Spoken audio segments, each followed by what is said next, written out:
the void between stars is seldom empty. For every world bathed in the protective gaze of the Imperium, countless others are left to wither, abandoned to time, hunger, and the lurking predations of a galaxy without mercy.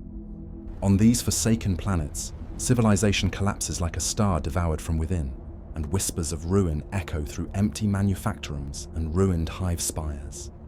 Here, the cries of the defenseless mingle with the faint hum of ancient machinery, relics of an age when the Imperium's reach was thought infinite. Every day brings a new struggle, every night a new terror, and every moment a choice between survival and annihilation. If you want to understand what truly becomes of the worlds the Imperium abandons, to see how life clings to decay and how power exploits absence, then walk with me through this desolation. And as we do, take a moment to like, share, and subscribe, for the galaxy is wide, and stories like these are all too easy to forget.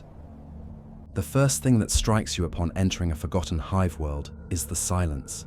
Not the ordinary quiet of nightfall, nor the uneasy hush that falls over a battlefield after the guns fall silent. This silence is thick, almost tactile, pressing against your ears and chest like a weight. Dust hangs in the air, mingling with the acrid tang of old Prometheum and the faint metallic scent of corroded machinery. Towering spires of once great hives stretch toward a dim sky, their facades cracked, balconies crumbled, and walkways suspended in mid-air like the remnants of a broken dream. Somewhere deep within, the echo of machinery long dormant hums faintly, as though the hive itself is holding its breath. The streets below are littered with the remnants of lives abruptly abandoned. Rations left to rot, data slates smashed open, and vox grills dead or silent. Occasionally, a shadow flickers at the edge of your vision. Perhaps a stray feral animal, or a survivor hiding in fear, too wary to show themselves. Yet even in this desolation, movement persists. A child scurries along a cracked road, clutching a scrap of cloth over their shoulders like armor. An old woman drags herself along a stairwell, muttering prayers to the Emperor, hoping that someone, somewhere remembers them. Life here is stubborn, fragile, and constantly under siege from the decay that surrounds it.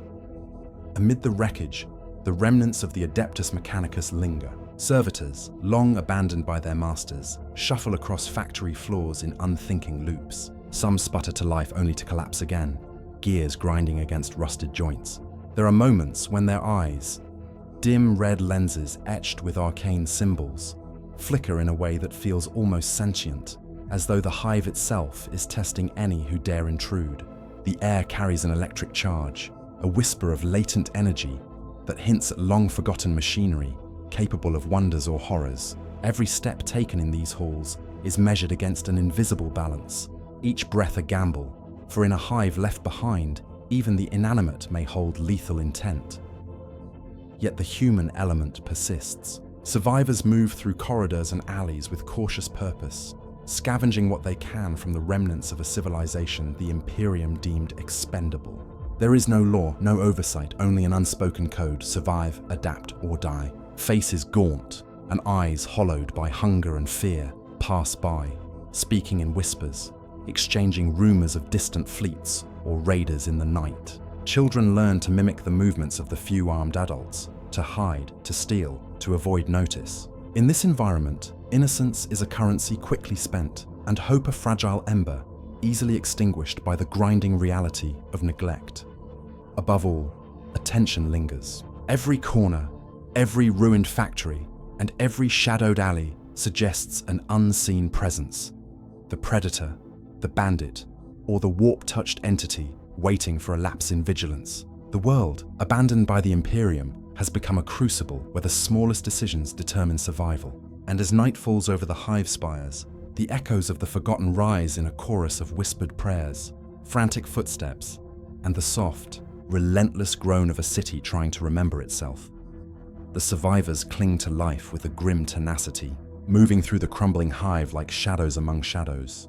Makeshift shelters line the broken avenues, scavenged plating forming walls, cracked doors barricading stairwells, and fire pits flickering feebly against the choking darkness. Hunger gnaws at everyone. Rations are meager, often scavenged from broken commissary stores, and the spoiled remnants of manufacturum goods are still prized above anything else. The scent of cooking over burning scrap metal mingles with the stench of decay, forming a pungent, almost oppressive cloud that hangs over the lower levels of the hive. Even in these desperate conditions, the instinct to survive shapes every movement. Families are fractured but stubborn. A mother shields her children with trembling arms, whispering prayers to the emperor she can no longer see. Fathers patrol the perimeter of their derelict homes, worn lasguns slung loosely over shoulders, eyes scanning for any sign of raiders or worse. Children navigate rubble-strewn corridors with silent efficiency, their innocence stripped away by necessity. In this world, lessons are learned in the shadow of starvation and the constant threat of violence. Every corner may conceal a danger, every abandoned corridor may hide predators or scavengers, human or otherwise. Life here is not merely hard, it is an unending exercise in vigilance.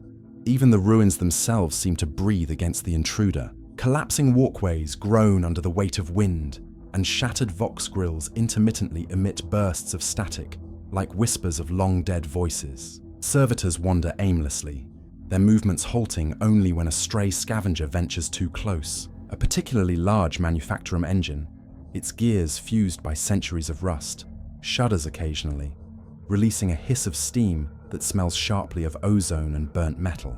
These artifacts, once the backbone of Imperial production, have become both relic and menace, a reminder of the civilization that abandoned them and a threat to those who remain.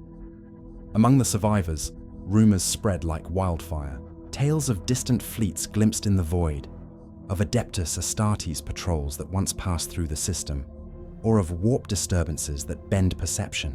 No one knows which of these whispers hold truth and which are mere echoes of fear. In hushed tones, they speak of strange figures glimpsed in the upper spires, hooded and cloaked, eyes glowing faintly in the gloom. Some call them Psykers, others claim they are heretics or agents of chaos, drawn to the abandoned world as a moth to flame. Whether legend or reality, the presence of the unknown shapes behavior as much as starvation and violence do. Survival here is a tapestry of improvisation and dread. Water is scavenged from leaking pipes, filtered crudely through cloth, while the sick are treated with poultices of ash and herbs that may just as easily harm as heal. Children learn to hunt small creatures hiding among the debris, while older survivors scavenge for tools and weapons that might mean life or death. Every sunrise brings the faint hope of safety, but every shadow carries the memory of loss, and yet the human instinct persists, stubborn and unrelenting, to endure, to cling to life no matter how merciless the universe proves itself to be. By midday, the hive is alive with muted activity. The faint hum of servitors, the distant groan of a collapsing factory, the whisper of wind through cracked spires, all combine into a rhythm, a heartbeat of a world clinging to existence. Amid this cadence, a small group of survivors moves with purpose. A scavenger seeking hidden caches of food, a boy learning to mimic the adult's stealth, an old woman carrying prayers and fragments of data slate. They are small, fragile, human, yet in their persistence, they embody the stubborn defiance of life itself. And as night approaches, bringing with it the long shadows of the hive's higher spires, a new tension settles over the world, the faint, unsettling rumble of something approaching from the outer corridors, unseen yet undeniably present. Life on a world abandoned by the Imperium is a delicate balance between vigilance and despair, between the mundane and the extraordinary. Every sound, every flicker of movement, every creaking beam carries the weight of potential threat. And in this crucible of survival, humanity endures, not in triumph, but in quiet, fragile defiance against a galaxy that has turned its back. The deeper levels of the hive hide secrets that even the survivors hesitate to speak of aloud. Rusted catwalks and abandoned manufacturums conceal machinery that thrums faintly with life. Relics of the Adeptus Mechanicus left behind like sleeping predators. Servitors, once instruments of precision and obedience, shuffle through corridors with jerky, almost human movements, their limbs grinding against rusted joints. Occasionally, one will lurch violently, teeth of its gears gnashing against time-worn metal, emitting a screech that echoes like a scream across empty halls. Some survivors treat these machines as friends, others as harbingers of death. Yet all understand a simple truth: the hive is alive, and it watches. In one particularly vast manufactorum, a scavenger named Callan pauses to examine a half-buried servitor. Its lenses flicker with intermittent red light, tracing patterns across the dust-coated floor. Callan's fingers brush against the cold metal, and for a moment he wonders if it remembers its masters, if it dreams of tasks long forgotten. The thought is unsettling, and he moves on, carrying a fragment of cogwork and a small piece of promethium canister, items that may become tools or traps in the coming days. Around him, other survivors act with similar caution, balancing necessity against the danger that springs from abandoned technology. Outside, the Hive streets are no less dangerous. Gangs of desperate humans, some bandits, others form a militia, patrol in small packs, asserting dominion over ruined sectors. Arguments flare over water, ration, and territory. Fights are quick, brutal, and often fatal, leaving corpses to rot in the alleyways, unburied and forgotten. The children watch, learning lessons no child should. And the adults move with a practiced wariness born of repeated hardship. Every interaction carries the weight of survival, and every misstep could be the last. Yet there is also beauty in the decay, fleeting and strange. Streaks of sunlight pierce through shattered windows, falling upon the dust in golden shafts. Moss grows in cracks along the walls, vivid green against the grey stone.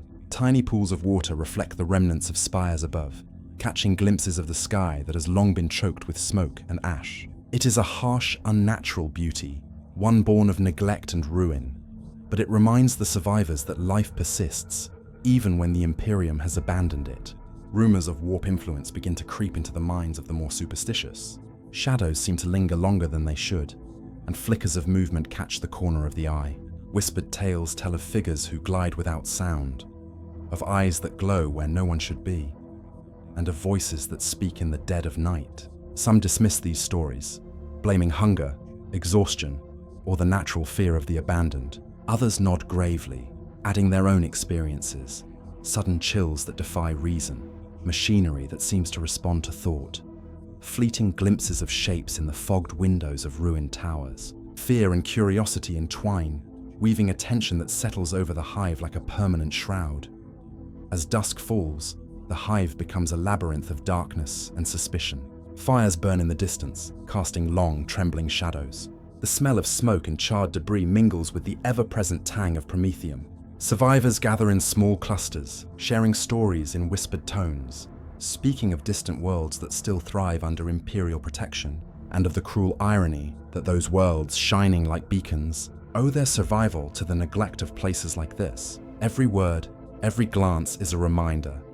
The Imperium moves on, leaving some to perish, leaving some to adapt, and leaving some to face horrors beyond reckoning. And yet, life endures. The footsteps of the brave and the desperate echo in the abandoned corridors. The faint whir of forgotten machinery persists, and the shadows themselves seem to hold their breath, waiting. The Hive world, though forsaken, is not yet dead. It is merely waiting for the next chapter, the next ripple of chaos, and the inevitable clash of survival and ruin that defines a world left behind by the Imperium. Night fully descends upon the Hive, draping its spires and corridors in a darkness that is almost palpable. Shadows stretch like fingers, brushing against walls, pooling in the alcoves of collapsed stairwells and shattered plazas. The faint hum of the few still active servitors mingles with the whisper of wind through broken towers, creating an eerie symphony of a city that has forgotten the touch of its masters. Every creak of a beam, every distant scrape of metal is amplified in this silence, carrying the weight of unseen threats. The survivors move like ghosts themselves, careful, deliberate, knowing that a single misstep could be their last. In one lower sector, a scavenger named Alara crouches beside the skeletal remains of a manufactorum entrance, her breath misting in the cold night air. She surveys the streets with eyes sharpened by years of necessity, noting every shadow, every glimmer of movement. Somewhere in the distance, the low growl of a predator, or perhaps a gang of raiders, rumbles through the streets, a reminder that the world beyond her immediate shelter is alive and hostile. She tightens her grip on a rusted stub gun, the only weapon she possesses, and whispers a prayer to the Emperor, not knowing if it will be heard or answered.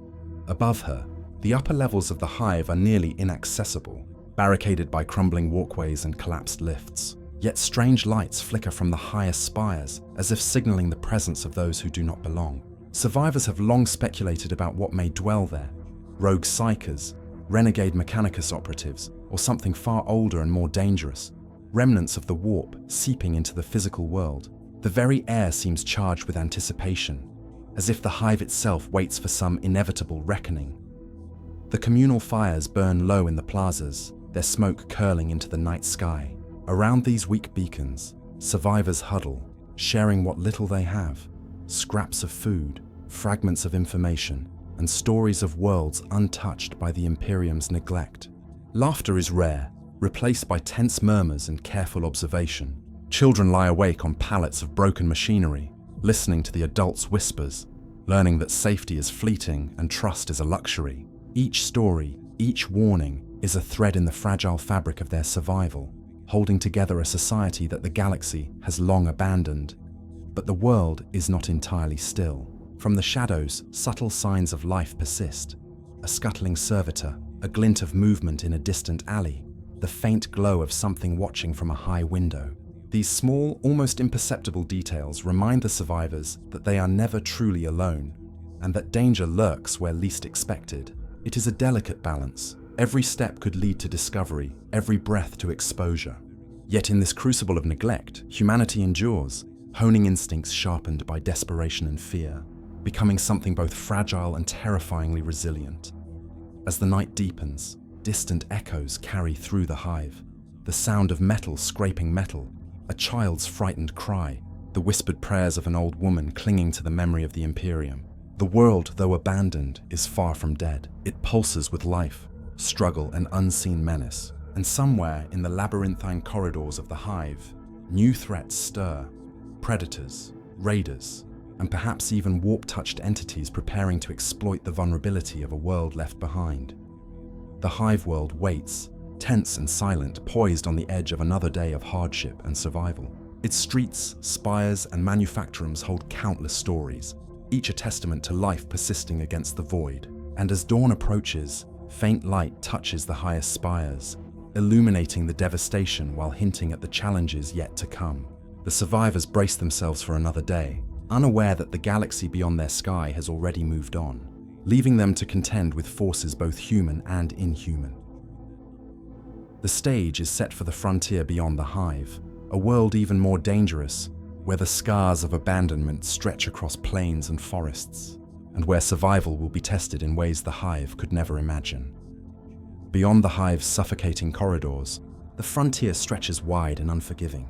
Rolling plains, jagged cliffs, and shattered farmland lie beneath a sky tinged with ash, a permanent reminder that the Imperium's protection does not extend here. These were once the planet's breadbaskets, worlds that supplied the Hive and beyond with food, raw materials, and manpower. Now abandoned, they have become hunting grounds for those desperate enough to seize what little remains. The wind carries a mixture of dust, scorched earth, and the faint, coppery tang of blood, a scent that speaks of conflict and survival in equal measure.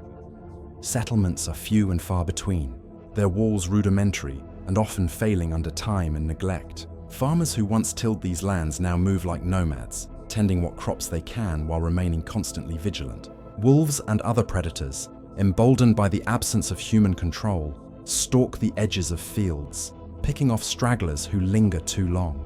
Raiders and bandits are even more dangerous, organized in small mobile groups that strike quickly, leaving death and fire in their wake. Each encounter is a gamble, and every choice can tip the fragile balance between life and demise. In one isolated village, the remnants of a militia struggle to maintain order. Their lasguns are worn, ammunition scarce, and training uneven at best, yet their resolve is fierce. Without them, the frontier would be entirely lawless, leaving survivors to fend for themselves against both human and animal predators. Meetings are held at dusk, whispered plans exchanged by torchlight, and patrols are sent along roads and ridges where danger may lie. Every patrol carries stories of previous losses: friends ambushed, children taken, livestock slaughtered. Each tale reinforces the truth they all know. The frontier punishes weakness, and mercy is rare. The land itself conspires against the inhabitants. Fields once fertile are scarred by erosion, poisoned by chemicals long abandoned, and rendered almost useless by droughts and unpredictable storms. Rivers and streams, once lifelines for communities, now run shallow or stagnate, breeding disease and inviting scavengers to forage near their banks. Even the forests, dense and seemingly protective, are treacherous, hiding predators and lurking horrors that strike without warning. Survival demands constant movement, keen observation, and a willingness to embrace both violence and ingenuity. Among these hardships, small acts of courage illuminate the harsh existence of the frontier. Children carry water across dangerous paths, knowing that every step may invite an attack. Women and men work in pairs to repair rudimentary structures, keeping their homes just functional enough to stave off the elements. Occasionally, a scout returns from a distant ridge with news of incoming threats, or rare supplies, a cache of rations, or a functioning tool salvaged from a ruined manufactory. These moments, though fleeting, inject a fragile hope into lives otherwise dominated by struggle.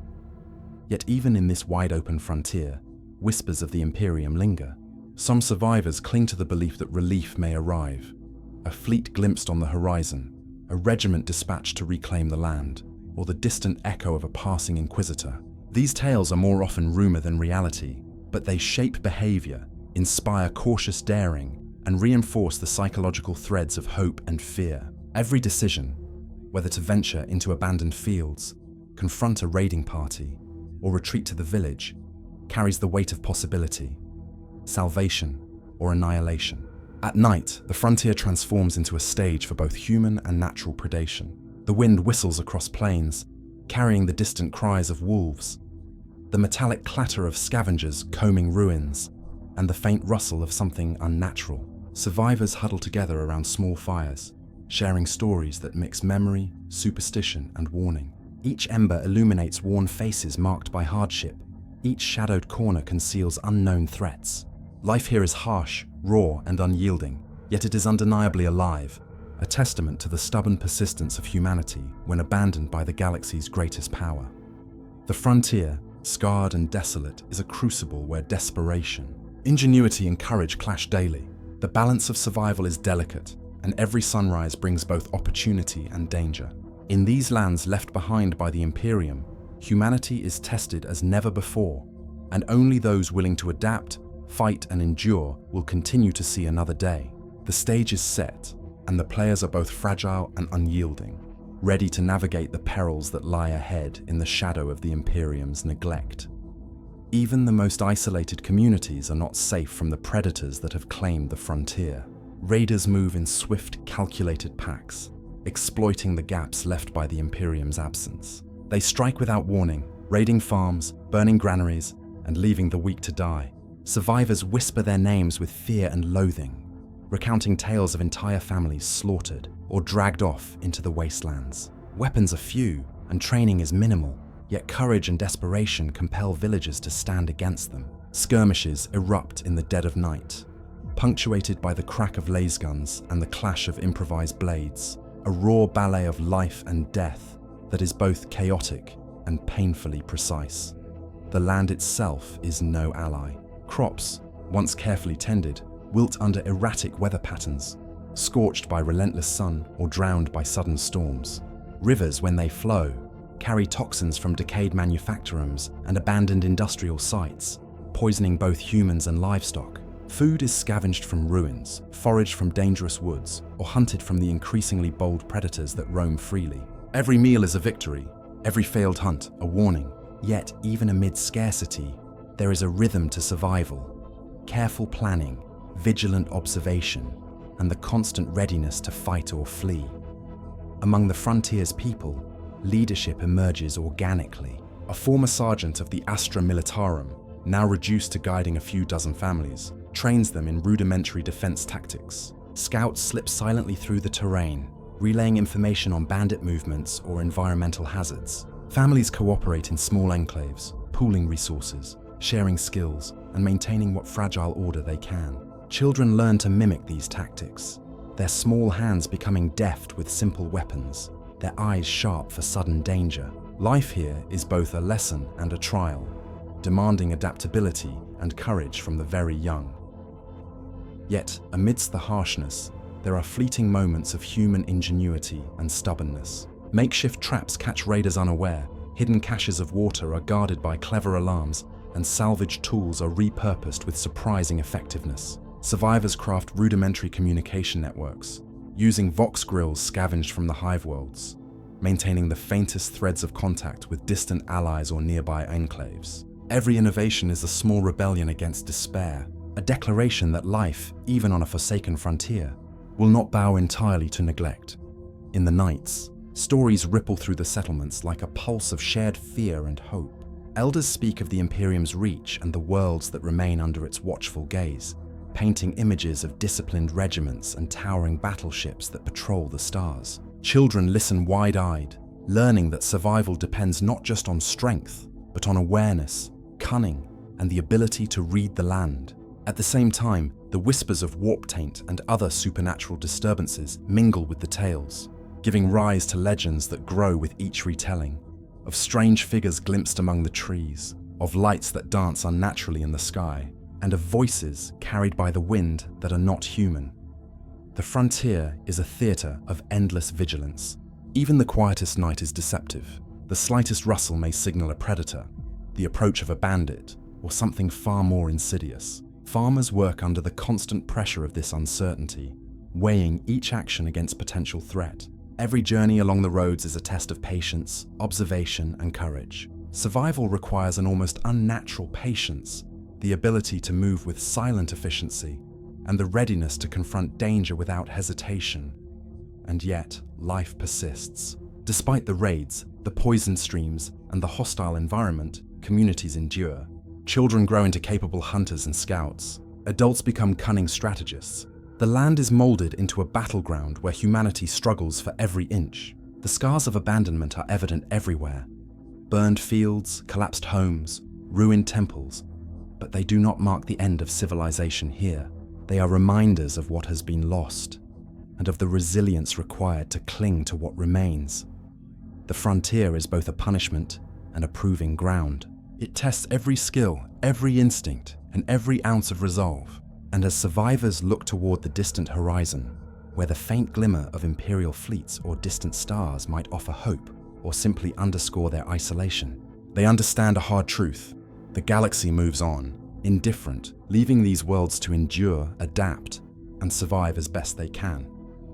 By mid-morning, the frontier hums with activity that is almost imperceptible to an outsider. Farmers toil among their ruined fields, eyes constantly scanning for predators or raiders. Scouts move along ridgelines, returning with news of displaced wildlife or enemy movements. Children, hardened by necessity, carry small weapons or perform tasks that would be unimaginable on worlds still protected by the Imperium. Every action is purposeful, honed by years of survival in a land that offers neither mercy nor reprieve.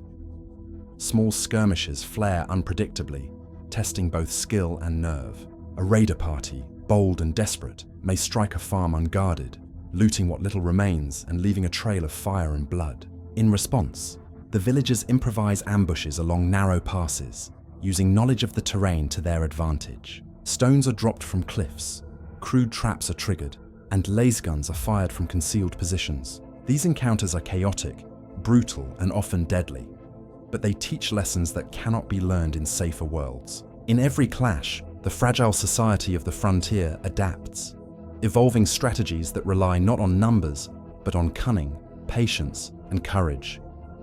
Even the land conspires in these struggles. Rivers run erratically, flooding some fields while drying others, reshaping the very layout of settlements and forcing survivors to rethink travel routes and defensive positions. Poisoned wells and stagnant ponds demand constant scavenging and filtration, each sip of water a careful gamble.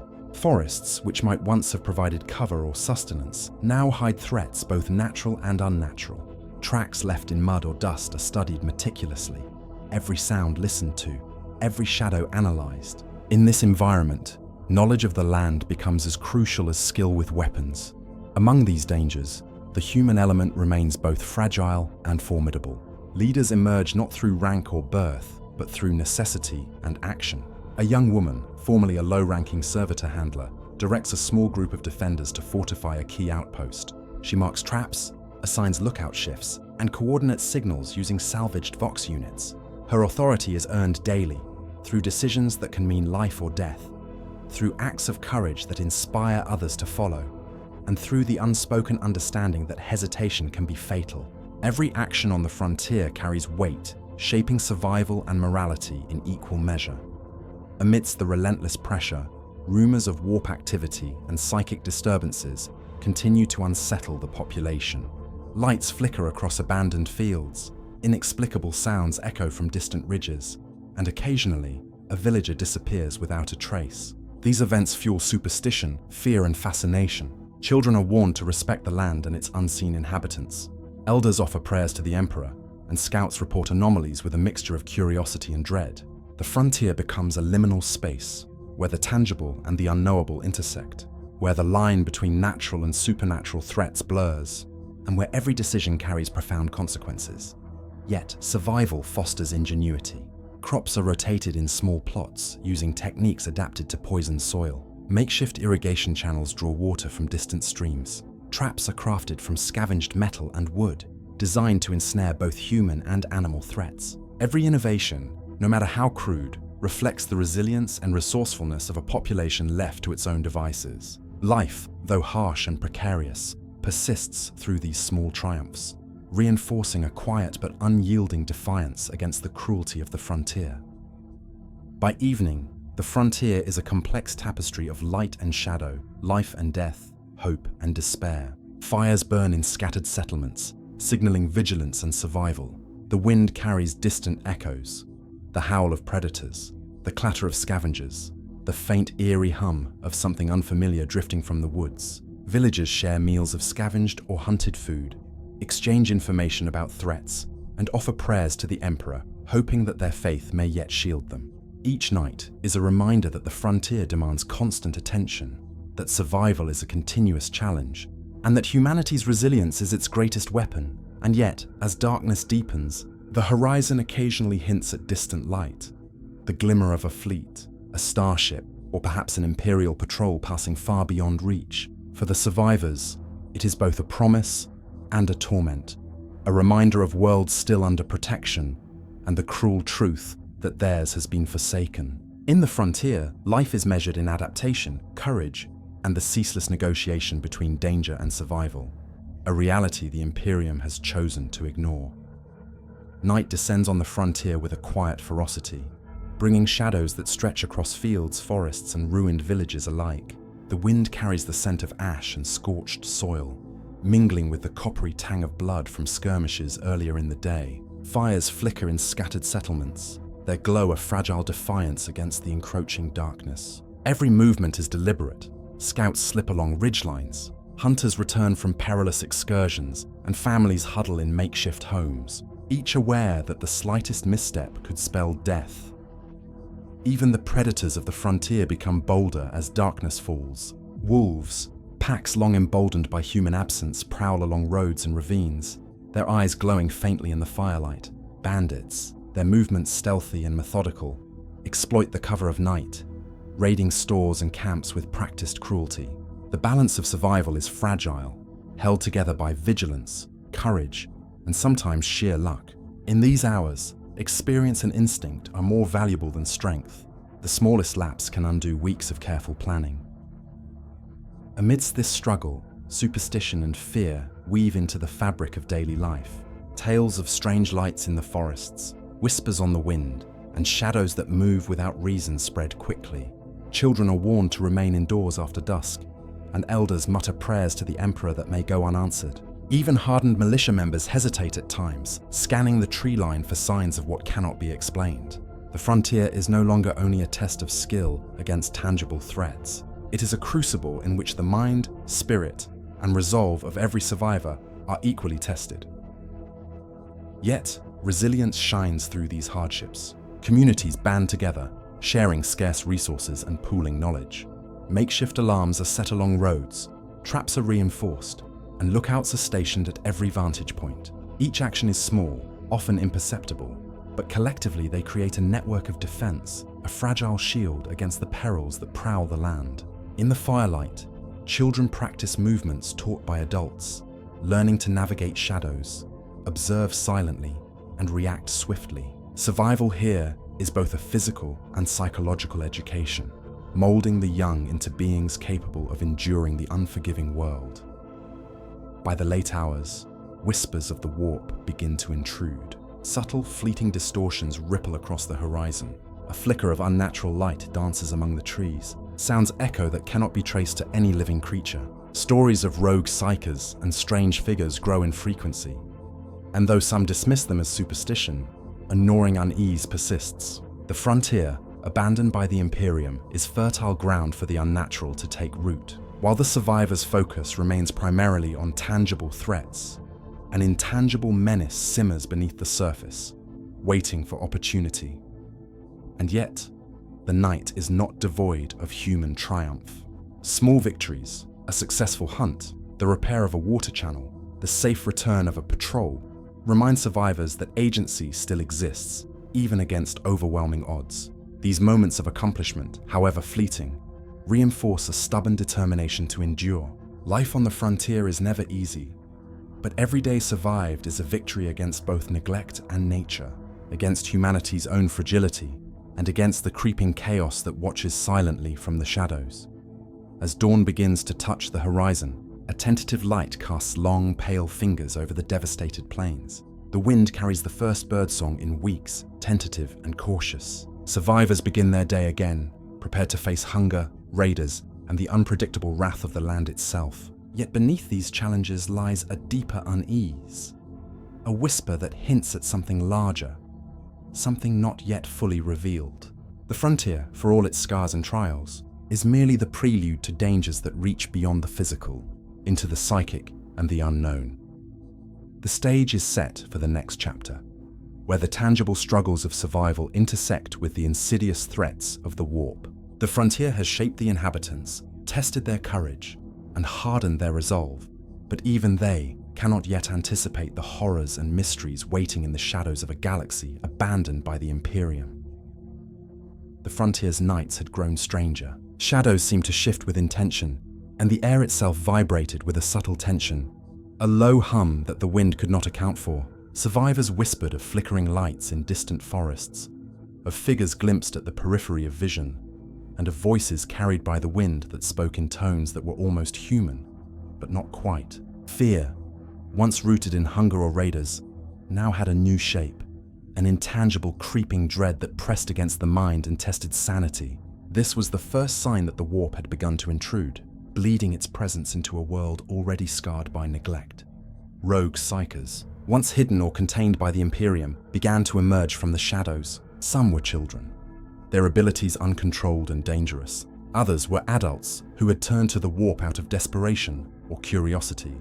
They walked among the survivors, indistinguishable at first, their eyes betraying a flicker of power that made even hardened militia hesitate. A slight twitch in the air, a faint distortion of reality around them, marked their presence. Their abilities were unpredictable. Sometimes they healed, sometimes they cursed, and occasionally they tore entire structures apart with a thought. The line between salvation and disaster was narrow, and those who sought to harness the warp quickly learned that the price was often higher than anticipated. In one village, a small cult had taken root, claiming to interpret the will of unseen forces. At first, their presence seemed benign. They offered protection, guidance, and a semblance of structure to a community battered by famine and bandits. But whispers began to circulate of unnatural events coinciding with their rituals. Livestock found mutilated in impossible patterns, shadows moving independently of their source, and survivors experiencing vivid hallucinations that lingered even after sleep. Fear and superstition intertwined with their reverence, creating a tenuous equilibrium where faith and terror coexisted uneasily. The survivors, already hardened by the frontier's physical dangers, now had to navigate moral and psychic peril. Every encounter with a psyker or warp phenomenon carried uncertainty. A hand stretched in blessing could as easily bring ruin, and a voice that soothed might also manipulate. Communities fractured along lines of belief and fear. Trust became a rare commodity, and isolation was often the only safeguard. Even the most disciplined militias struggled to maintain order as reports of strange occurrences multiplied, each one more unsettling than the last. The land itself seemed complicit, Trees swayed against the wind, leaves twisting in unnatural directions. Water rippled with unseen currents. Shadows deepened where no object could cast them. Survivors spoke of faint, ghostly lights that danced among ruins at night, of whispers that repeated prayers with subtle mockery, and of fleeting glimpses of figures whose form defied comprehension. The frontier had transformed from a place of purely physical struggle into a landscape shaped by psychic intrusion and uncertainty, where perception itself became a weapon. Yet amid the terror, some found opportunity. Those willing to embrace the warp, to take calculated risks with its power, could bend reality to their will, at a cost. Individuals who had once been powerless now wielded abilities that shaped life and death, often unpredictably. Villagers and militia members alike learned to negotiate, to placate, and to manipulate these powers for survival, walking a dangerous line between harnessing the warp and succumbing to it. The balance was fragile, and mistakes were permanent. As the night deepened, the frontier seemed to pulse with anticipation, as though the land itself recognized the growing influence of forces beyond comprehension. Survivors huddled around fires, whispering warnings, prayers, and rumors alike. Children slept fitfully, haunted by shadows and half-formed visions, while adults remained vigilant, guarding against both physical and psychic threats. Every movement was calculated, every decision weighed, because the line between life and madness had grown dangerously thin. The warp, once distant and abstract, had now arrived, subtle and insidious, reshaping the frontier in ways unseen but deeply felt. And for the inhabitants, there was no turning back. The shadowed forests, the abandoned villages, and the rolling plains were no longer merely challenges of survival. They were testing grounds for the mind, body, and spirit, where unseen forces lurked just beyond perception, waiting for the next mistake, the next fear, or the next act of desperation to take hold. The warp's influence grew with each passing day, subtle yet undeniable. Survivors reported a disquieting heaviness in the air, a pressure against the skull that intensified when the wind shifted. Crops twisted in unnatural patterns, as if the soil itself recoiled from unseen energies. Livestock became erratic, skittish, or violent, and animals long dormant in the forests began to emerge, their forms distorted in ways that defied natural laws. Even the most hardened militia members, accustomed to the frontier's physical dangers, began to feel a creeping unease that no weapon could repel. A psyker named Kyle, a young man whose power had awakened after years of exposure to the psychic currents, wandered the edges of the frontier. His eyes glowed faintly with the telltale sign of warp sensitivity, and his presence caused subtle distortions in reality. Shadows stretching impossibly, distant whispers carried by the wind, and brief flashes of light that seemed to appear from nowhere. He was not malicious, yet his control was tenuous. Sometimes even the simplest thought would trigger an uncontrolled surge of power. Villagers learned to keep their distance, but they also depended on him, for his abilities could heal injuries, sense danger, or manipulate the environment in ways that gave them a slim advantage against the ever-present threats. Small enclaves began to adapt to this new reality. Sentinels were posted not just to watch for raiders or predators, but for signs of warp disturbances. Rituals, prayers, and wards became part of daily life, blending superstition with practical survival. Survivors learned to interpret the subtle shifts in air, light, and sound, developing an instinct for when the warp was stirring. Even the youngest children, taught to observe carefully, could recognize moments when something unnatural was near. The frontier had become a school for perception, resilience, and caution, a training ground for survival in a universe that had grown more dangerous than ever imagined. At night, the frontier became a theater of the uncanny. Lights flickered in ruins long abandoned, moving in ways inconsistent with any natural source. Whispered voices echoed across plains and forests, speaking words that were half understood, half sensed, enough to instill fear or suspicion. Some villagers claimed to see figures lurking at the edge of their vision, humanoid, yet impossible in proportion or movement. Sleep became fitful. Dreams were invaded by strange landscapes and half-formed entities that seemed to study, test, and manipulate the subconscious. The boundary between waking and dreaming blurred, leaving survivors unsure where reality ended and the warp began. Despite this, life endured. Communities organized carefully, combining vigilance against physical threats with measures to protect against psychic intrusion. Fires and wards were maintained continuously, Sentries rotated shifts to ensure uninterrupted observation. Trained scouts reported anomalies with meticulous detail. Villagers learned to work together, to interpret signs from both the land and the warp, and to take calculated risks when resources ran dangerously low. Survival had become a multi-dimensional challenge, demanding skill, courage, and wisdom that went far beyond mere physical endurance.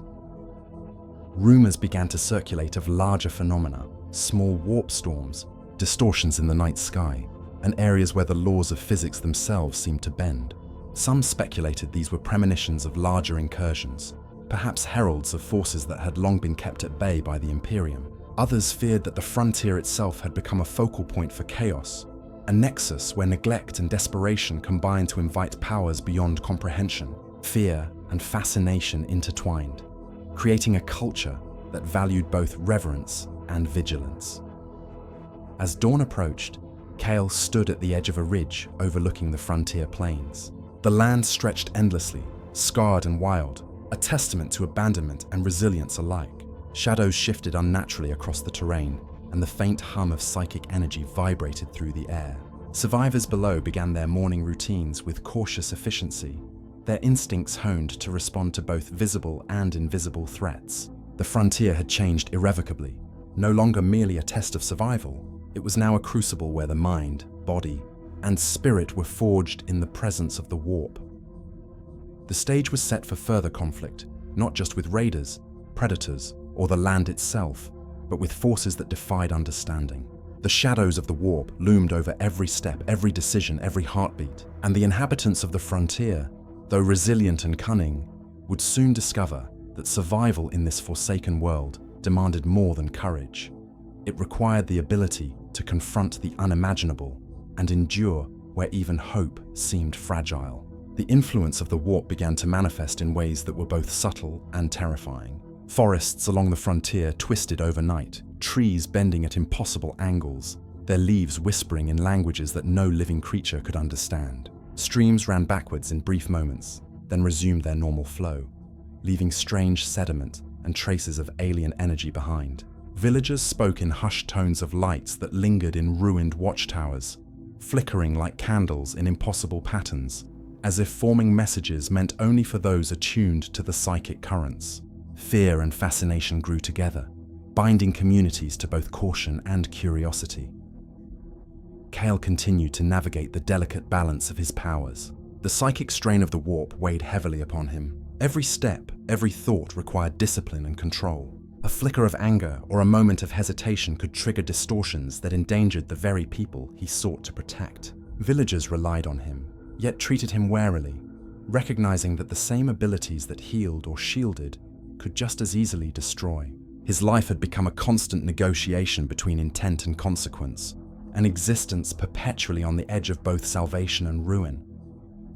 Among the settlements, small cults and sects began to flourish, interpreting the warp's influence as divine or profane. One group claimed that the frontier itself was a living entity, a world attuned to the psychic resonance of its inhabitants. They performed rituals at dawn and dusk, waving incense and chanting prayers to a god that seemed to straddle both the Imperium and the beyond.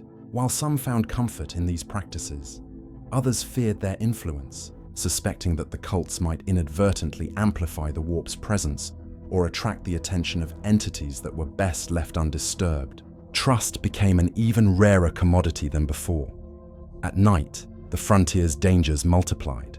Packs of predators moved silently through the forests, yet their behavior now seemed influenced by something otherworldly. Their eyes glowed unnaturally, movements became erratic and almost intelligent, as if guided by forces beyond instinct.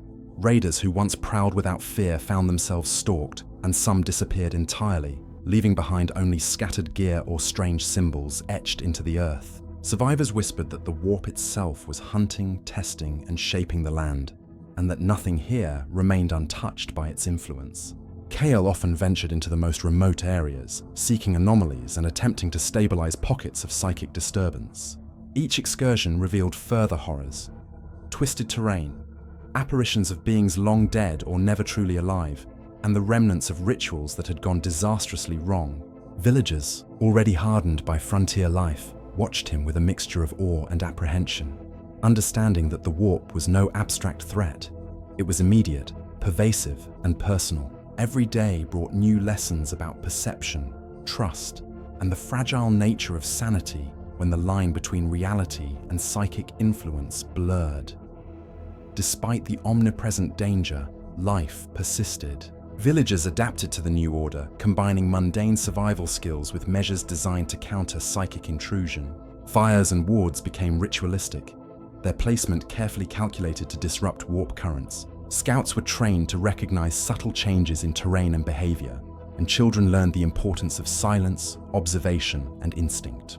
The frontier, already a place of harsh survival, had become an arena where the mind was as vital as the body, and where courage alone was insufficient. Rumors of greater powers began to spread. Survivors spoke of distant storms in the warp, massive distortions in the night sky, and entities glimpsed in fleeting moments that seemed to defy scale or logic. Some believed that these were the first signs of an approaching force, one that had long been held at bay by the Imperium. Others feared that the very planet itself had become a nexus, a focal point for the chaotic energies that the galaxy had once restrained. Anxiety and vigilance intertwined, creating a society in which every decision, where to walk, when to rest, how to act, was weighed against both visible and invisible threats. As dawn approached, Kyle returned to the village, his body exhausted, his mind strained. The frontier sprawled before him, scarred, twisted, and alive in ways few could fully comprehend. Yet the people remained, vigilant and resilient, adapting to a reality in which the natural and supernatural were inseparable.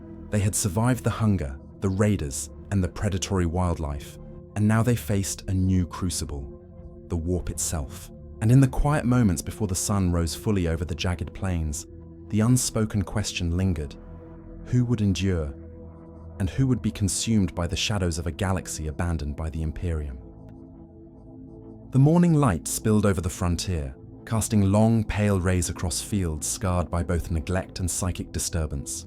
Yet the serenity of dawn was deceptive. Shadows lingered where they should not. Trees twisted unnaturally, and streams that had flowed steadily now moved in patterns that defied reason. Survivors moved cautiously, acutely aware that the frontier had transformed into a place where the ordinary and the uncanny coexisted uneasily. Every step was measured, every glance scrutinized, for danger now wore many faces: human, animal, and something far stranger. Kyle stood at the village's edge, eyes scanning the horizon. The warp's presence was stronger with each passing day, its influence threading into the land, the minds of the inhabitants, and even the weather itself. Some areas pulsed faintly with psychic energy, while others seemed deadened, voids that carried an unnatural silence. It was as though the frontier had become a patchwork of vitality and absence, and each survivor had to navigate it with care. Misjudgment could lead to death, madness, or worse, a permanent distortion of reality that no one could escape. Rumors had begun to solidify into fearful expectation.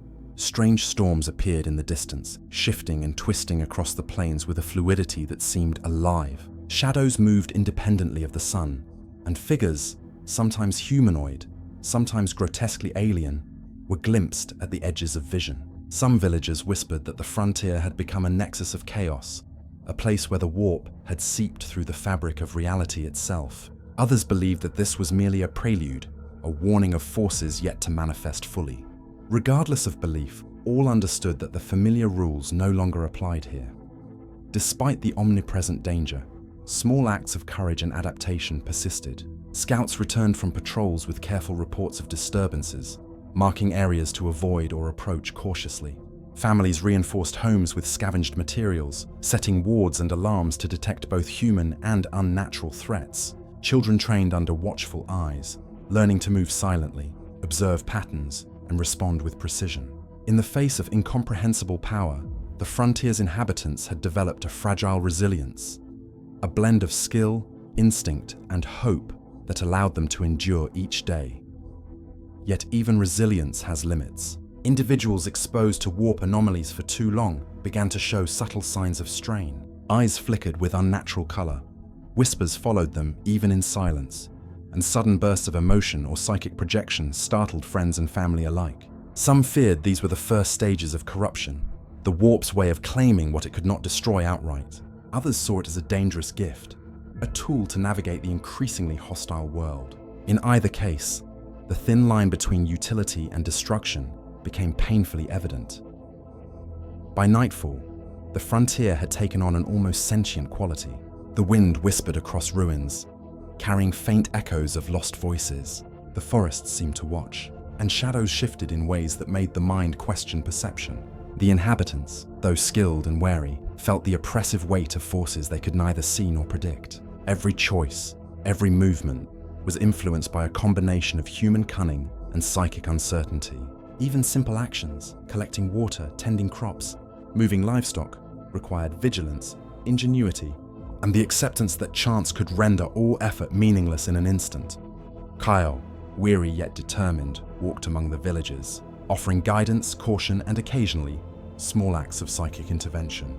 The frontier had become a classroom of experience and endurance, where lessons were harsh, mistakes costly, and every day survived was a testament to human adaptability. Though fear was pervasive, it was tempered by necessity, skill, and the subtle triumphs that each morning's survival brought. As the night deepened and fires flickered across scattered settlements, one truth became undeniable. The frontier was no longer merely a test of survival against raiders or the land itself. It had become a crucible of the mind, spirit, and body, where every shadow, every whisper, and every anomaly was a challenge to endure, adapt, and resist the encroaching influence of the warp. The inhabitants had survived the physical dangers of the abandoned world, but now the true trial had begun. One that would test not just life, but sanity, morality, and the very essence of humanity. The stage was set for a confrontation with the deeper forces shaping the frontier. What had once been survival against neglect and predation had now become survival against the unknown itself, a shadowed, insidious presence that demanded vigilance, courage, and an understanding that the galaxy had left these worlds to face horrors beyond reckoning. The frontier had changed irrevocably. No longer was it simply a realm of abandoned settlements, predators, and bandits. It had become a stage for something greater, something unseen yet undeniable. The warp's influence pulsed through the land, a subtle current that twisted perception, warped reality, and preyed upon the fragile boundary between fear and faith. Survivors had learned to live with the ordinary threats, but now they felt the presence of a force that observed, manipulated, and occasionally intervened with precision and cruelty. Kyle moved along the ridge overlooking a ruined valley, the wind carrying whispers that set the hairs on the back of his neck on edge. He could feel it, the subtle tug of the warp, the faint resonance of something conscious and calculating just beyond comprehension. For months, he had studied these disturbances, attempting to anticipate their patterns, yet the frontier remained unpredictable. Shadows lengthened unnaturally across fields, lights danced where none should exist, and even the wind seemed guided by an unseen hand. The frontier itself had become a chessboard, and humanity's pawns were painfully aware of their vulnerability. Communities had adapted to some extent, blending vigilance with ritual. Villagers maintained fire lines, wards, and lookout posts, while scouts mapped areas where psychic anomalies were most pronounced.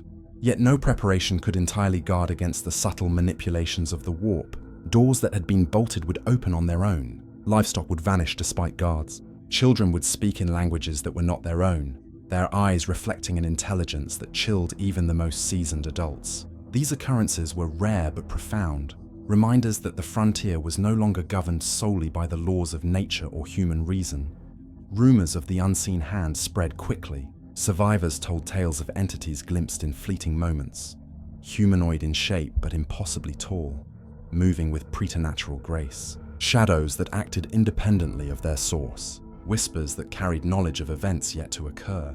Some claimed the frontier itself had become semi-conscious, a living, calculating entity that tested, judged, and manipulated all who walked its scarred plains. Fear and fascination intertwined, creating a culture where superstition and strategy became inseparable. Leaders balanced caution with pragmatism, knowing that hesitation could cost lives, yet overconfidence invited the warp's subtle retribution.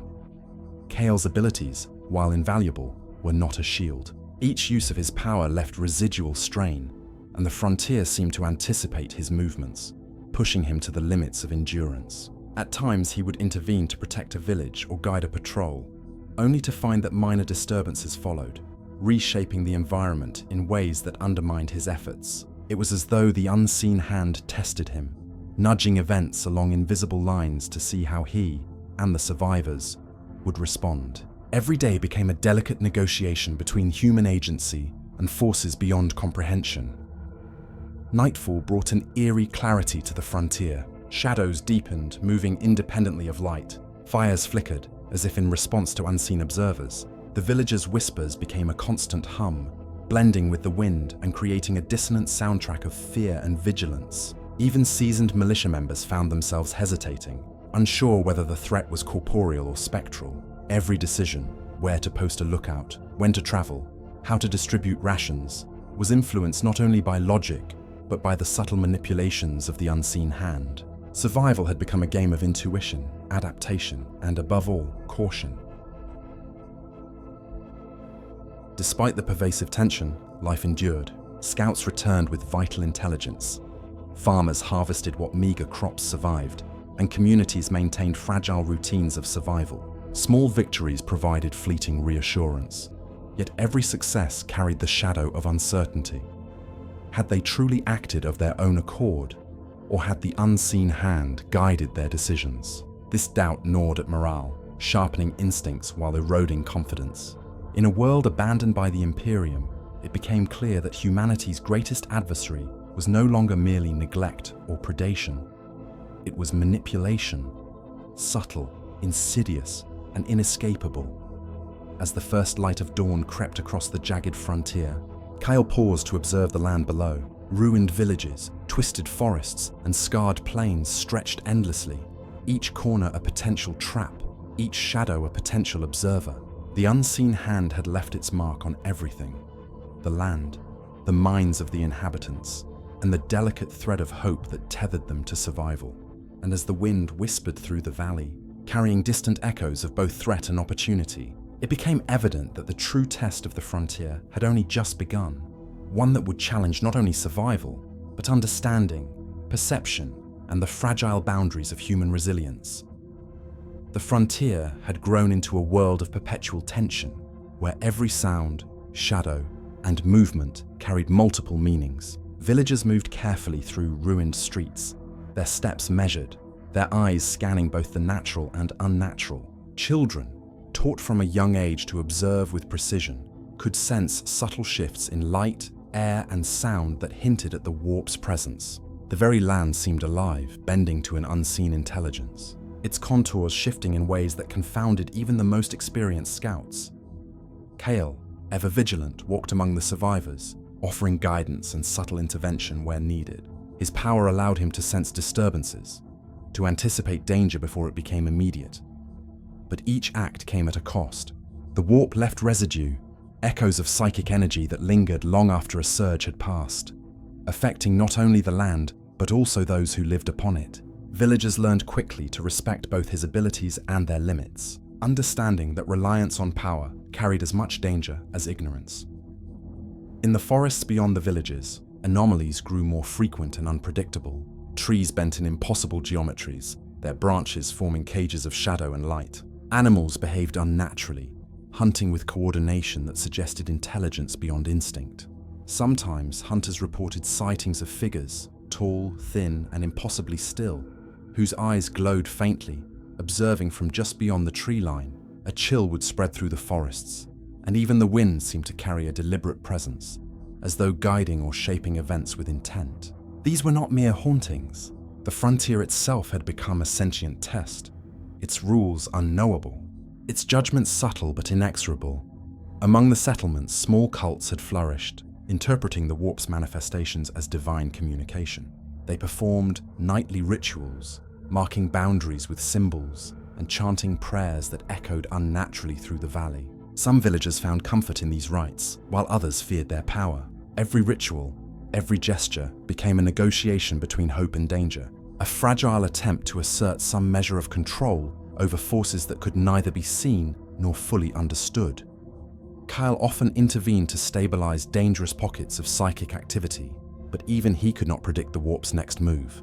A single thought or emotional surge could trigger distortions that reshaped terrain, manipulated perception, or endangered lives. In this environment, intuition became as vital as vigilance. Survivors learned to read subtle signs: a shift in wind direction, a faint flicker of shadow, or the brief stuttering of wildlife movement. These cues, often imperceptible to the untrained eye, allowed them to act preemptively, to avoid harm, and sometimes to exploit the warp's presence for survival. Nightfall brought a heightened sense of awareness. Fires were carefully tended to cast misleading shadows. Patrols moved in silence, and children were kept close. The landscape, both familiar and alien, seemed to pulse with consciousness. Stones and debris shifted imperceptibly. Paths seemed to reroute themselves, and sounds carried unnaturally, as if the frontier itself were playing with perception.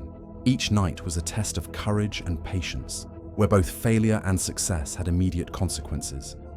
Yet the frontier's inhabitants persisted. Small victories, an unscathed patrol, a harvested crop, or a successfully neutralized anomaly were celebrated quietly, reinforcing a fragile morale. These moments of triumph, however fleeting, reminded them that they were not entirely powerless. Adaptation, caution, and resilience remained their most potent tools against the invisible manipulations surrounding them. Each action, each choice, was a dialogue with the unseen hand, an assertion of human agency against forces both subtle and overwhelming. Kale paused at the ridge once more, observing the settlements below. The frontier stretched endlessly, a labyrinth of twisted terrain, shadowed forests, and ruined villages. The unseen hand had left its indelible mark, shaping the land, influencing minds, and testing every survivor's courage and ingenuity. The challenge ahead was no longer merely survival. It was understanding, anticipating, and navigating a world where perception itself could be weaponized, and where the line between reality and the warp's influence grew ever thinner. As dawn approached, the frontier held its breath. Survivors prepared for another day in a world that had become both protector and adversary, where the unseen hand guided events with subtlety and precision, and where every decision, small or large, could tilt the balance between life, madness, and the unknown. The frontier had become a landscape of constant vigilance. No action was neutral, no movement without consequence. Survivors had learned to interpret the smallest signs: the shifting of dust on a path, the subtle rustle of leaves against unnatural wind, the distant cry of an animal that did not belong.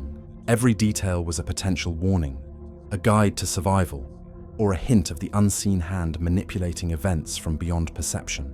Even Kale, with his psychic sensitivity, found himself second-guessing instinct and reason alike, knowing that the warp did not always act predictably, and that perception could be both ally and enemy. Small enclaves had begun to fortify themselves not only against raiders or predators, but against the subtle incursions of the warp. Fires were arranged to cast misleading shadows. Barricades were designed with unconventional geometry to confuse wandering entities, and sentries rotated positions unpredictably to prevent manipulation by unseen observers. Children, trained from an early age, moved silently and watched for anomalies, learning to distinguish between natural and unnatural movement. Survival had become a constant interplay between adaptation, observation, and cautious improvisation, with each day teaching lessons no human instructor could provide. Kale's presence was both a boon and a cautionary tale. His abilities allowed him to sense disturbances, protect settlements, and sometimes influence the warp subtly. Yet each intervention left a ripple, residual energy that could amplify or distort the frontier's psychic currents. Villagers respected and feared him in equal measure, knowing that his powers were unpredictable and that even well-intended action could have unintended consequences. Trust was hard-won and easily lost, and the subtle tension between reliance and fear defined every interaction. The forests that bordered settlements had become testing grounds for both human skill and warp manipulation. Trees bent unnaturally, creating corridors that seemed to lead nowhere or shifted when approached. Animals exhibited heightened intelligence, hunting with strategy that mimicked human tactics. Occasionally, figures were glimpsed among the shadows, tall, thin, impossibly still, watching, assessing, waiting. Survivors adapted to this uncertainty, learning to navigate the terrain with care, using misdirection and observation to mitigate danger. Yet the knowledge that the land itself could deceive remained an ever-present source of anxiety. Cults and rituals had expanded in influence. Small groups interpreted anomalies as divine messages or omens, performing intricate ceremonies at twilight and midnight. Their chants and symbols had a tangible effect, at times reinforcing the warp's influence, at others providing protection or insight. Villagers approached these rituals with ambivalence. Participation was both a safeguard and a potential risk. Every gesture, every word carried weight, and decisions were made with the understanding that missteps could invite catastrophe. Night brought the most profound tests. Shadows moved independently, lights flickered where none should exist, and sounds carried meanings that were not immediately apparent. Sleep became a calculated risk. Dreams were invaded by the warp, presenting visions of future events, distorted realities, or abstract patterns that could confuse and unsettle the mind. Survivors learned to discern dream from reality, often relying on instinct honed through years of exposure to danger. Even the most disciplined individuals felt the strain. Their endurance tested not only physically, but psychologically, by forces that could not be fought with weapons alone. Kyle observed the settlement from a ridge, watching the interplay of light and shadow, listening to the faint echoes of movement and whispers carried by the wind. He felt the subtle nudges of the warp, guiding, testing, and sometimes punishing those below. The frontier had become a crucible in which human ingenuity, courage, and perception were tested against forces that were patient, intelligent, and unforgiving. Every action, no matter how small, had significance. Every mistake could resonate far beyond its immediate consequences. As dawn approached, the first light revealed the scars of previous nights. Twisted trees, displaced stones, marks of ritual, and subtle signs of psychic interference. The unseen hand had left its mark everywhere, shaping reality in ways subtle and profound. Survivors prepared for another day, each aware that understanding the warp's influence was as critical as defending against tangible threats. The frontier was no longer merely a challenge of survival. It had become a proving ground for the mind, spirit, and will, testing humanity's ability to endure where the galaxy itself had abandoned them.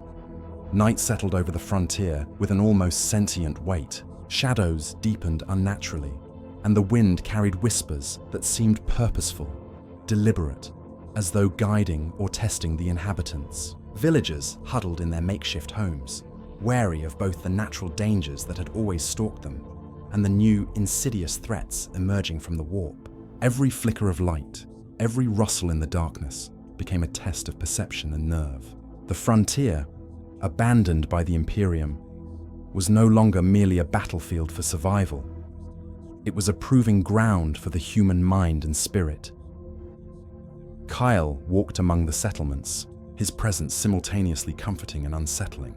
His psychic awareness allowed him to sense disturbances, but each intervention left echoes in the warp, subtle reverberations that could manifest unpredictably. Villagers depended on him, yet the very reliance carried risk. A single lapse of control could amplify anomalies, distort reality, or invite the attention of forces best left undisturbed. Trust, vigilance, and intuition had become equally vital to survival as weapons and ration supplies. The forests surrounding the frontier seemed alive in ways that defied comprehension. Trees twisted into impossible shapes, creating corridors and enclosures that shifted subtly. Sometimes while observers' backs were turned, animals hunted with precision that suggested intelligence, moving as if directed by an unseen strategist. Occasionally, humanoid figures appeared, impossibly tall and still, vanishing when approached. Survivors learned to navigate these spaces with caution and ingenuity, employing misdirection, observation, and quiet patience to avoid drawing attention. Yet the knowledge that the land itself could deceive remained an ever-present source of anxiety. Small cults and sects, interpreting the warp's influence as divine, authority had become deeply woven into the social fabric. Rituals performed at night carried tangible psychic weight, altering the environment subtly. Participation in these rites was both a protective measure and a gamble.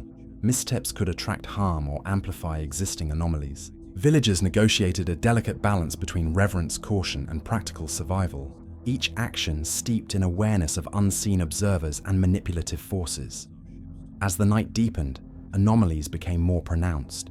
Shadows detached from their sources, lights danced along ruined walls in impossible patterns, and sounds carried dual meanings, both real and imagined. sleep was perilous. Dreams were invaded by visions of potential futures, warped landscapes, and entities that tested the limits of perception.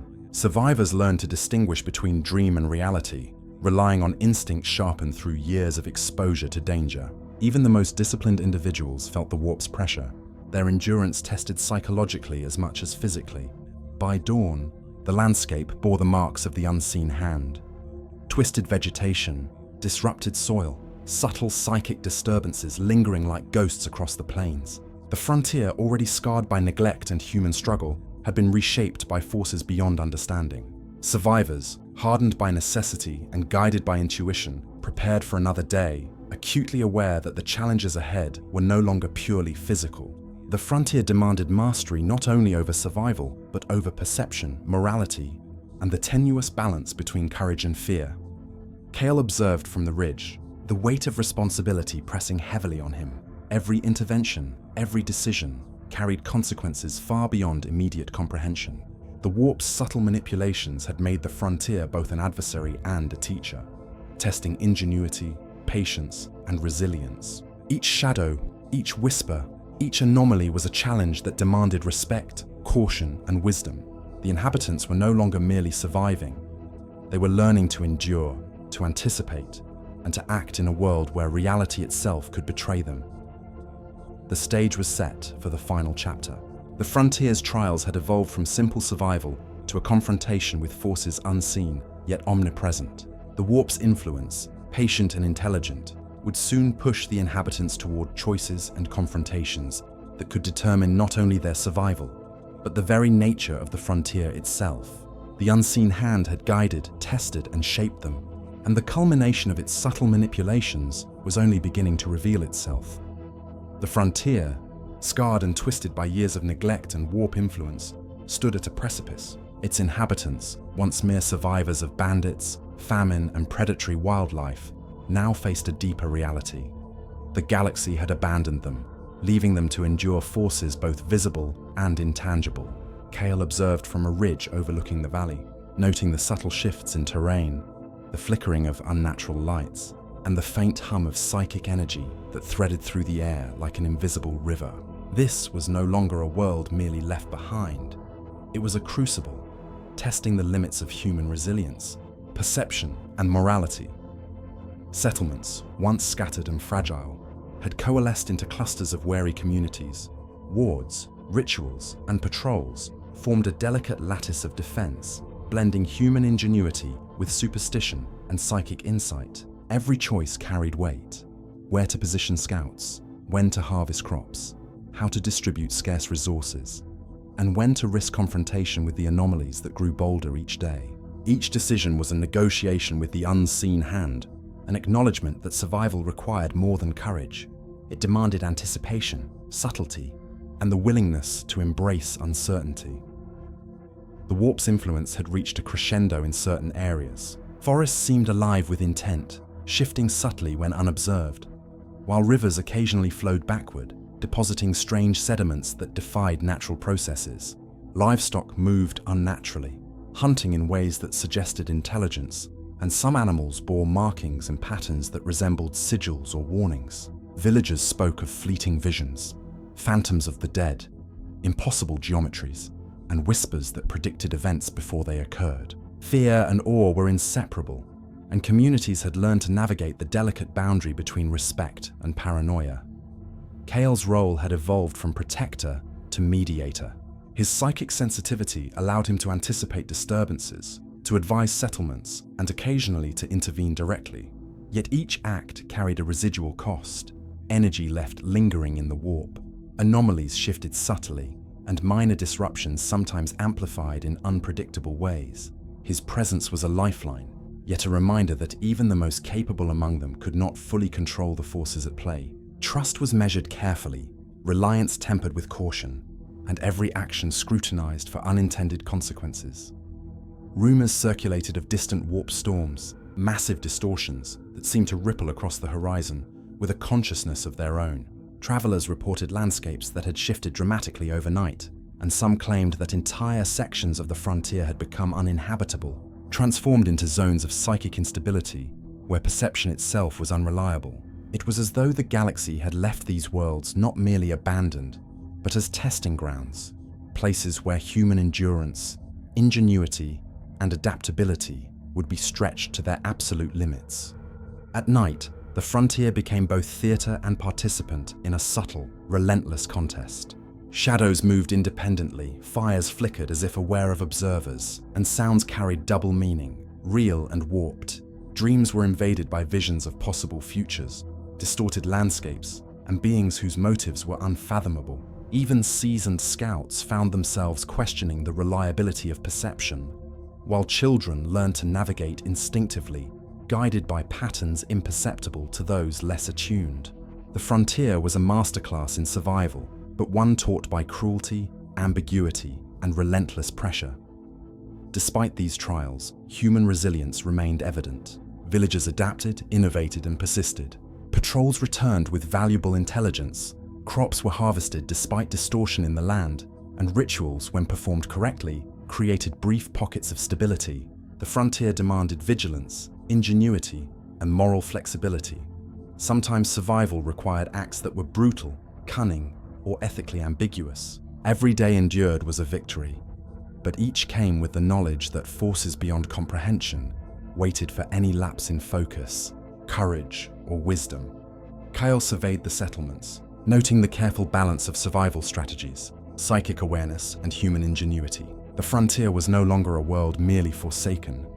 It was a crucible in which life, perception, and morality were constantly tested. The unseen hand had guided events subtly, shaping the land, the people, and the challenges before them. And as the first light of dawn illuminated the jagged plains and twisted forests, a question hung in the air. Could humanity endure where the Imperium had failed to act, or would the warp and the weight of abandonment finally claim these forsaken worlds? The frontier's mornings were deceptively serene. A pale light stretched across the jagged plains, illuminating twisted forests and scarred villages. Birds sang faintly, though their calls carried an unsettling irregularity, a rhythm subtly off, as if the land itself hummed a discordant tune. Survivors emerged from shelters with quiet caution, each movement deliberate, eyes scanning for signs of danger. Even routine tasks, gathering water, tending livestock, repairing structures, were executed with a heightened awareness of both natural and unnatural threats. The warp-flecked horizon reminded them constantly, abandonment by the Imperium did not equate to safety. Kyle moved through the settlements, his presence a mixture of reassurance and quiet tension. Villagers respected him, relied on him, yet maintained an invisible buffer, knowing that even minor fluctuations in his psychic energy could ripple outward, causing anomalies, accidents, or worse. He paused to observe a small child, eyes wide and alert, mimicking the subtle gestures he had taught. Watching the shadows, noticing the faint distortion of wind through the trees. These lessons were necessary, though Kale understood they were insufficient against forces beyond mortal comprehension. Knowledge and vigilance could mitigate danger, but could never entirely eliminate it. The warp's influence manifested with increasing intensity. Forests swayed with impossible fluidity. Shadows moved against the angle of the sun, and rivers shifted course overnight, leaving behind strange sediment patterns and glowing minerals. Animals hunted with precision and coordination that defied natural instinct, occasionally leaving cryptic marks on the landscape that resembled sigils or warnings. The line between life and the warp's manipulation blurred. Every encounter demanded discernment, and every action carried potential repercussions far beyond immediate survival. Cults and sects had become fixtures in the social structure, blending superstition with pragmatism. Their rituals offered protection, guidance, or insight, yet also risked amplifying disturbances if performed incorrectly. Villagers engaged cautiously, aware that participation was simultaneously a safeguard and a gamble. Even the most skeptical among them had learned to respect these practices, recognizing that in a frontier shaped by neglect and warp influence, survival required negotiation with both the tangible and the intangible. Nightfall heightened the frontier's surreal danger. Shadows detached from their sources, lights flickered and danced without logical cause, and distant sounds carried meanings that were impossible to interpret fully. Sleep became a risk, invaded by dreams that blurred past, present, and potential futures. Kale, attuned to these psychic currents, worked to stabilize minor disturbances. Yet he knew he could not contain the frontier entirely. The warp was patient, intelligent, and pervasive, shaping events subtly, testing the inhabitants' adaptability and resolve. Despite the unrelenting pressure, human resilience endured. Villagers continued to cultivate the land, patrol the perimeter, and maintain routines that provided structure amid chaos. Small victories, an uninjured patrol, a successful harvest, a child safely guided through the forests, reinforced morale. Each success was fragile, however, always shadowed by the knowledge that the warp and the frontier itself could undo their efforts in an instant. Survival was no longer simply an act of endurance. It required continuous adaptation, cunning, and vigilance. Kyle paused on a ridge, gazing across the expanse. The settlements below moved with practiced care, their inhabitants navigating a landscape that was simultaneously ally and adversary. The frontier had evolved into a crucible, testing not only physical endurance but perception, morality, and the limits of human ingenuity. Every decision mattered, every error magnified by the subtle manipulations of the warp and the unforgiving landscape. Here, humanity's greatest strength was its ability to learn, adapt, and persevere against forces that would crush the unprepared. The unseen hand, patient and precise, continued its silent orchestration. Rivers shifted, shadows lengthened, and subtle distortions altered perception and behavior. Survivors sensed guidance and threat indistinguishably, forced to weigh instinct against reason, courage against caution. The frontier had become a mirror, reflecting both human resilience and vulnerability, a world abandoned yet alive, where the stakes were nothing less than the survival of those who remained. As dawn crept once more across twisted forests and scarred villages, Cale felt the weight of responsibility pressing heavily upon him. The frontier had endured centuries of neglect, famine, predation, and warp influence. Its inhabitants had adapted, yet the ultimate test loomed: survival not just against the land, predators, or warp anomalies, but against the culmination of abandonment, isolation, and unseen manipulation. Humanity's fate on these forsaken worlds remained uncertain, and every heartbeat carried the tension of a galaxy that had long since turned its eyes elsewhere. The frontier's tension had reached a quiet apex. Survivors moved with practiced caution, aware that every shadow, every shifting breeze, and every irregular sound could carry both threat and information. Villages huddled together, fortified with wards, watch posts, and rituals that blurred the lines between superstition and necessity. Life persisted in the narrow space between adaptation and constant vigilance, a fragile rhythm shaped by scarcity, fear, and the subtle influence of the warp. Kyle wandered among the settlements, noting both resilience and exhaustion etched into the faces of the people. His psychic awareness allowed him to sense disturbances before they became visible threats. Yet the cost of intervention had grown heavier. Residual energy left in the warp from his actions could manifest unpredictably, shifting the landscape, influencing behavior, or creating new anomalies. Every decision, every movement carried weight far beyond immediate consequence, reinforcing the delicate balance between survival and catastrophe. The forests encircling the frontier had become places of both sanctuary and danger. Twisted trees formed labyrinthine corridors, sometimes moving subtly to mislead intruders. Wildlife, exhibiting intelligence and coordination far beyond natural expectation, patrolled these zones with uncanny precision. Occasionally, observers reported figures, tall, impossibly still and humanoid, emerging and vanishing as though testing the limits of human perception.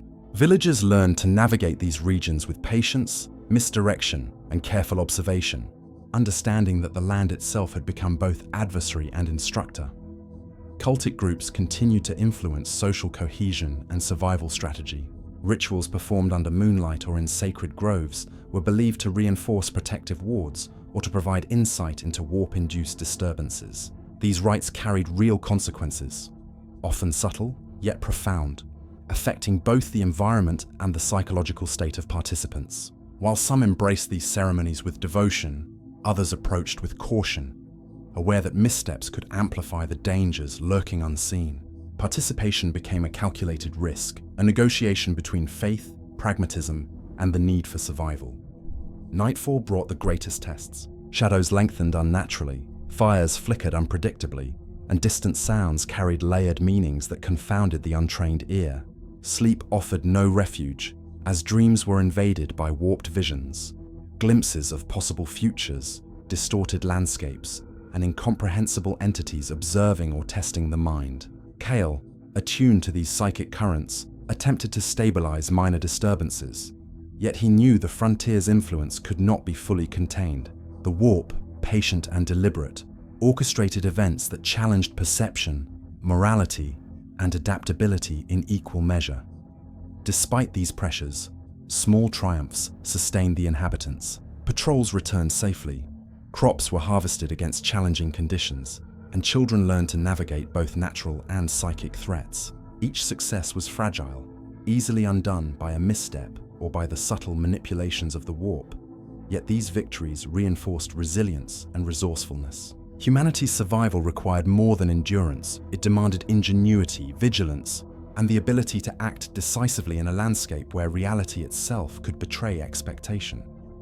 Kale observed from a ridge as dawn approached. The frontier sprawled endlessly, a mixture of twisted forests, scarred plains, and fortified villages. Every inhabitant played a role in this delicate ecosystem, negotiating the physical, psychological, and psychic dangers that surrounded them. The unseen hand remained ever present, its manipulation subtle but relentless, guiding, testing, and shaping events according to rules that mortals could neither fully perceive nor understand. The stakes were clear. Survival on the Forsaken Worlds required mastery over both environment and perception. The frontier was no longer merely a theater of survival, it had become a crucible where human resilience, intelligence, and morality were constantly tested. The inhabitants had endured famine, raiders' predation, and psychic disturbances. Yet the ultimate challenge remained: how to endure the culmination of abandonment, isolation, and manipulation by forces beyond comprehension. Kale felt the weight of inevitability pressing down. The frontier was alive with latent potential for both salvation and destruction, shaped by human adaptability and warp influence alike. Every heartbeat, every decision, every act of vigilance contributed to a fragile equilibrium. The Forsaken Worlds had endured centuries of neglect, yet their final fate hung in the balance, contingent upon the courage, ingenuity, and resilience of those who had been left behind. As the first pale light of morning crept over twisted forests and scarred villages, the frontier seemed to hold its breath, waiting for the culmination of its trials. Humanity's struggle was no longer against hunger, raiders, or predators. It was a confrontation with the totality of abandonment itself, where every choice carried cosmic consequence, and every shadow might conceal judgment, opportunity, or annihilation. The frontier's dawn was unlike any before. The pale light revealed forests twisted into impossible shapes, rivers glimmering with faint traces of warp energy, and settlements standing precariously between survival and collapse. Survivors moved deliberately, aware that the very land had become an actor in their struggle, guiding, testing, and shaping their every action. Every glance, every step, every whispered decision was a negotiation with forces unseen, a delicate dance on the knife edge of perception and reality. Kyle descended from his vantage, moving through the village with a measured pace. He could feel the warp's currents in the soil, in the air, even in the trembling of the smallest child. His interventions had kept disasters at bay, yet the frontier remained alive with unpredictability. Every shadow could conceal an observer, every wind a subtle distortion of space or time, and every whisper a hint of the unseen hand's judgment. Even the most resilient inhabitants understood that survival was not guaranteed. Only earned through vigilance, adaptation, and ingenuity, the settlements had grown more cohesive, their inhabitants bound by necessity and shared peril. Patrols coordinated silently, children learned to read the subtle signs of anomaly, and elders guided rituals that offered both protection and understanding. Small victories, an unscathed patrol, a stabilized anomaly, a successfully harvested crop were celebrated quietly, reminders that even in a forsaken world, humanity could impose order and meaning upon chaos. Yet each triumph carried its own shadow, for the warp remained patient, intelligent, and unyielding, always testing, always observing. In the forests, anomalies converged with growing intensity. Trees formed natural labyrinths, animals exhibited intelligence that defied logic, and spectral figures were glimpsed at the periphery of vision. Villagers, guided by Kyle, navigated these regions with skill honed through years of exposure to danger. They moved with stealth, employing misdirection and careful observation, aware that the line between success and disaster was razor thin. The frontier demanded constant awareness, moral flexibility, and an understanding that human intuition was both a weapon and a shield. As night fell, the warp's presence intensified. Shadows deepened, flickering fires cast deceptive patterns, and distant sounds carried double meanings that challenged perception. Dreams became battlegrounds, invaded by visions of possible futures, twisted landscapes, and beings whose motives were inscrutable. Yet the frontier's inhabitants endured, drawing strength from routine, cooperation, and the careful guidance of Kale. Even in the face of forces beyond comprehension, their resilience remained a beacon, a testament to the capacity of humanity to adapt, endure, and confront the unknown. By the final hours before dawn, the frontier had revealed its ultimate lesson. Survival required more than courage, strength, or intelligence. It demanded perception, adaptability, and an acceptance of uncertainty. The unseen hand, patient and meticulous, had shaped events to test the inhabitants' ability to navigate a world abandoned by the Imperium, where the warp itself became both adversary and teacher. Every choice, every action, and every act of vigilance had contributed to a fragile equilibrium, a balance between life, comprehension, and chaos. Kale stood once more at the ridge, surveying the settlements and the scarred landscape beyond. The frontier had endured centuries of neglect, famine, raiders, and warp influence, yet it remained alive, resilient, and adaptive. Its people had learned to survive not merely through force, but through perception, collaboration, and ingenuity. The forsaken worlds, left behind by the Imperium, had transformed into crucibles of human endurance, where morality, cunning, and resilience were constantly tested against forces beyond understanding. As the first light of a new day fully illuminated the frontier, the unanswered question lingered. What would become of these worlds? Now shaped by neglect, warp influence, and the unseen hand, humanity had endured, adapting to both visible and invisible threats. Yet the galaxy's abandonment remained a stark reality. Kale understood that the frontier's ultimate fate was uncertain, yet its survivors had proven one undeniable truth. Even forsaken, even tested beyond measure, humanity could endure, adapt, and persevere where others might falter. And so, the Forsaken Worlds remained, scarred but alive, a testament to resilience in the face of abandonment. Shadows shifted, winds whispered, and the warp pulsed, ever present, yet the people endured. The frontier had become both teacher and adversary, a world that would continue to challenge, shape, and reveal the limits of human courage. In Warhammer 40K, these worlds stood as a reminder. Survival was not granted by the Imperium, nor by fate, but by the unyielding will to endure against impossible odds.